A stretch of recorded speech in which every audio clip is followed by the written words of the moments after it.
Hello everyone and welcome back to this channel. This video is the fourth in a 5-part series that I'm doing on the Nigerian Constitution. So it will really help you to go back and check out the previous 3 videos if you haven't yet.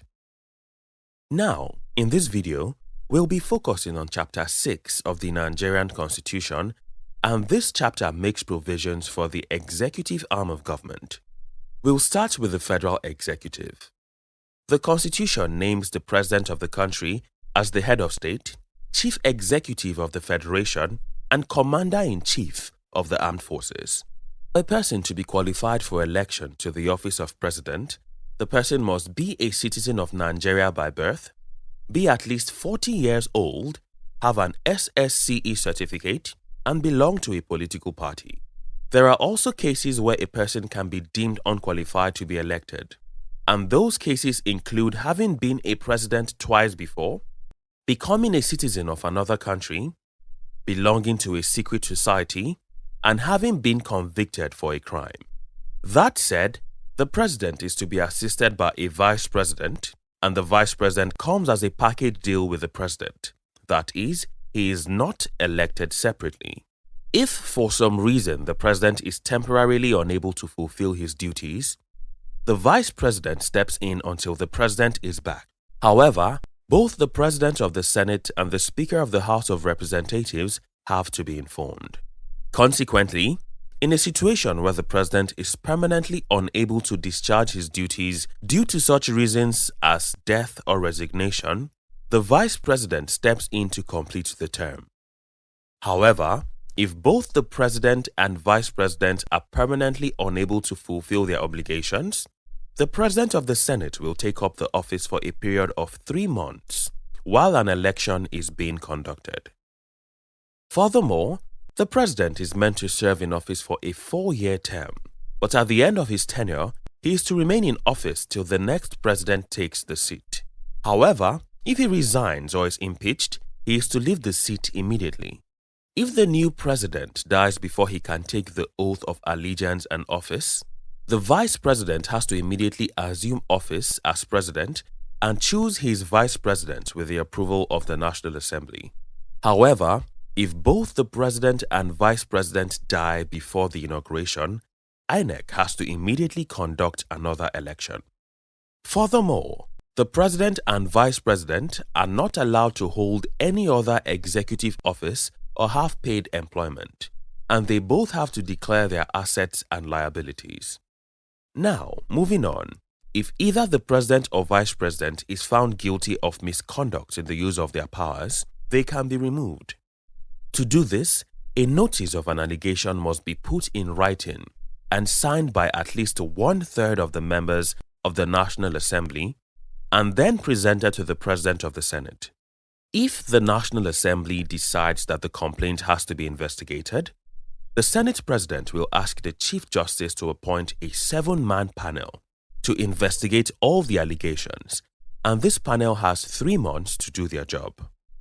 If the panel finds the allegations true, the National Assembly will review the report for a period of 14 days and then have the accused person, that is, President or Vice President, removed based on a 2/3 agreement. Aside that, the President or Vice President could also be removed if 2/3 of the Federal Executive Council deem him medically unfit to lead. However, this claim has to be verified by a medical panel after medical examinations. And as an aside, the Federal Executive Council is to consist of the ministers of the government of the Federation. Moving on, the Constitution allows for the existence of ministers who are nominated by the President and approved by the Senate.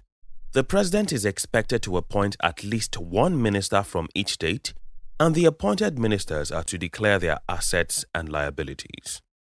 The Constitution also provides that there must be an Attorney General appointed by the President and approved by the Senate, who is like the lawyer for the federal government. The person must have been a legal practitioner for at least 10 years. The President is also allowed to appoint special advisors to assist him in his functions, but the numbers of special advisors and their remuneration is decided by the National Assembly. These special advisors are to declare their assets and liabilities and then take the oath of allegiance. And when the president's tenure is over, their appointment is immediately terminated. Talking about finance, the country is meant to have a federation account into which all revenue collected goes.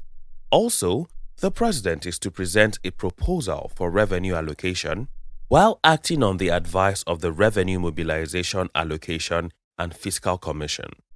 At the state level, they should have a state joint local government account, and it shall be used for holding all allocations to the local government councils from the federation account and the government of each state.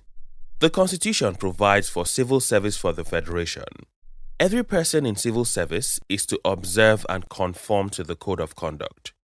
And finally, for the federal executive, the president has the power to pardon criminals, but he can only exercise such powers after consultation with the Council of State. Now, to state executives. Every state of the federation is to be headed by a governor, and he shall be the chief executive of the state. He is also to be elected. Conditions for qualification, disqualification, and remaining in office are the same as with the federal executive.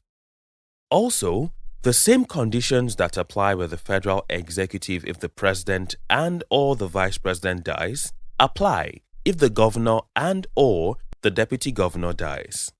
Additionally, like with the federal executive, the governor and his deputy cannot hold any other office or have paid employment. They also have to declare their assets and liabilities and take the oath of allegiance and office in the presence of the chief judge of the state, the grand cadi of the Sharia Court of Appeal, or the president of the State Court of Appeal.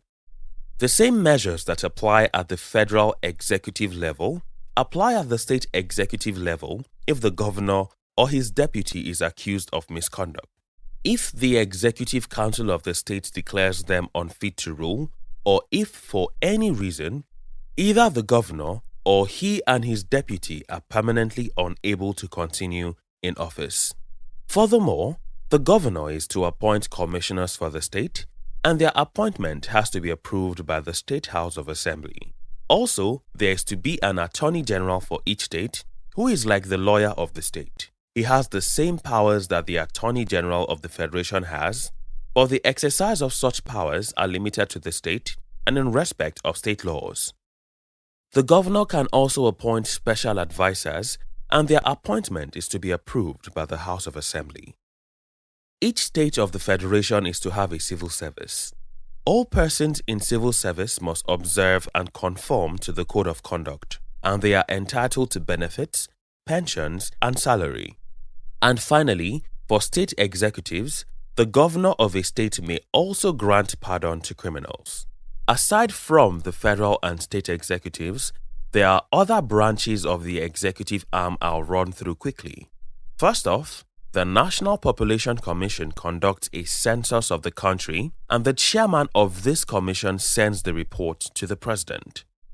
There is also the Nigeria Police Force. The federal head of this force is the Inspector General, who is appointed by the President, while the state head is the Commissioner of Police, appointed by the Police Service Commission.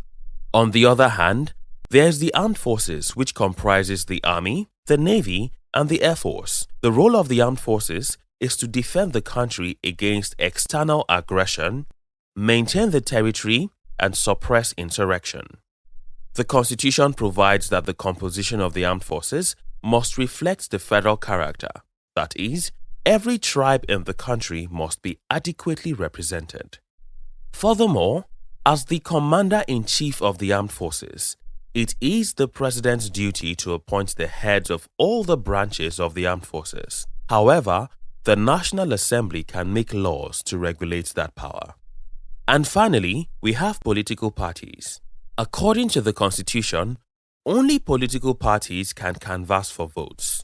And so, for a group to qualify to be a political party, it must be registered with INEC. Its membership must be open to every member of the country, and its logo and name must not have any religious or ethnic connotation. Furthermore, every political party must be democratic in its dealings, and its leadership must reflect the federal character. Also, all the political parties are expected to submit a statement of their assets and liabilities to INEC, and none of them is allowed to hold any asset outside Nigeria.